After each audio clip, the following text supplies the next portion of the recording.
the song Hey Man, Nice Shot by Filter. I don't know if you remember this, but it originally kind of came out on the soundtrack to the movie Tales from the Crypt Demon Knight. It was like a movie soundtrack that song was originally kind of released on. And anyway, before the full Filter album Short Bus came out. So Filter's Richard Patrick once again denies Hey Man, Nice Shot was written about Kurt Cobain, is the headline from our good friends at Blabbermouth.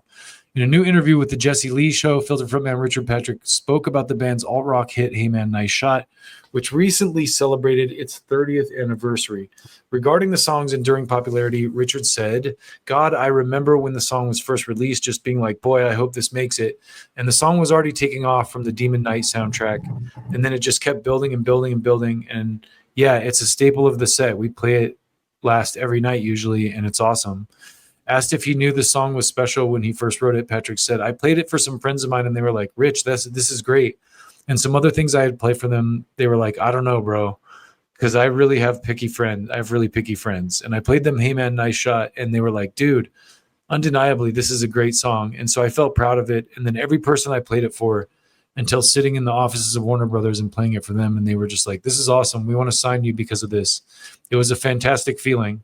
Richard went on to confirm that Hey Man, Nice Shot was written about the public suicide of Pennsylvania State Treasurer R. Bud Dwyer on January 22nd in 1987 in Harrisburg, Pennsylvania. Dwyer had been convicted of bribery charges in December 1986 and was expected to receive a lengthy sentence. Professing his innocence and decrying the legal system, Dwyer shot and killed himself with a .357 Magnum revolver during a live televised press conference. I instantly thought of the song "The Bud Dwyer Effect" by Ion Dissonance. Ion Dissonance. That's an insane song.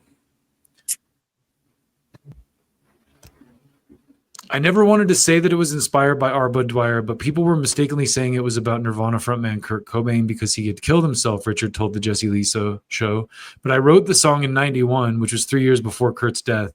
So the record company kind of just leaked it and said it's about R. Bud Dwyer. It was inspired by R. Bud Dwyer's public suicide. And I just was like, well, the cat's out of the bag. And so I never wanted it to be out what the song was about, but it's out. And he did what he did. He made the point he wanted to make. And I saw it as a young man and wrote lyrics about it. And it just resonated with me. And I just found it to be shocking. And I tried to understand it. And so that's what the song is about, trying to wrap my head around, like, why would someone do this? And it's interesting fodder for lyrics, in my opinion, because I was so over, and a lot of people were too. I was just so over songs like about like hot rods and chicks and all that crap they had spoon-fed us in the 80s. That's what I was always trying to make. The point I was always trying to make to Eric. I'm like, yeah, that's like the 80s were like, in the backseat, baby. Yeah.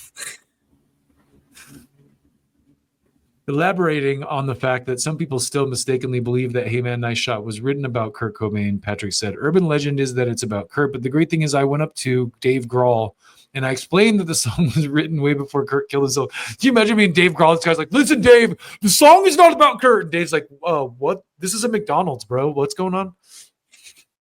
Yeah. And I was already signed because of it. And then Kurt killed himself. And the record came out like a little bit later. And I explained it to Dave Grohl. I explained it to Chris Novoselic. And those are the only two people I care about. They acknowledged that they understood, like, we know you didn't do it. So once I made it clear to them that it was written in 91 and that it wasn't about Kurt, and they reassured me that, like, hey, it's okay. Don't feel the weight of this. Richard added, no one wants to profit on someone's demise, but at the same time, it is about suicide and it is about someone killing themselves. That's wild.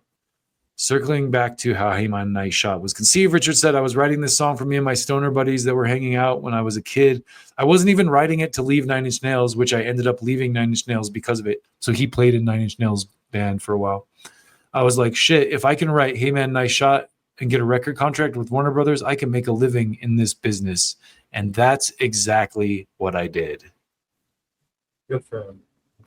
I go back to the page before that. At the bottom, it says no one wants to make a profit off of someone's demise.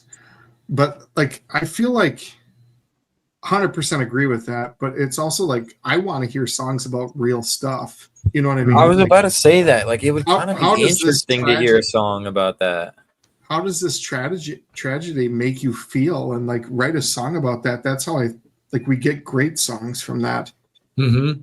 And I've always felt like Suicide. We don't have to get too into the weeds about this, but I've always felt like Suicide is a little bit selfish. So it might be interesting to hear, like, you know, it's in interest, like especially Kurt Cobain's Suicide. You know, like, you know, he was obviously going through a lot, but it's just there's a lot of people accused, like that song Eulogy by Tool. You know the song Eulogy? Yeah, I've heard that. They say a lot of people have said that that's about Kurt Cobain because he's like, he had a lot to say. Yeah, he had a lot of nothing to say. But maybe, like, it could be. I don't know. Yeah, I mean, Maynard would never admit if it was, but that's subject matter. Like you were saying, the best songs are about real shit. That's like kind of like. Yep.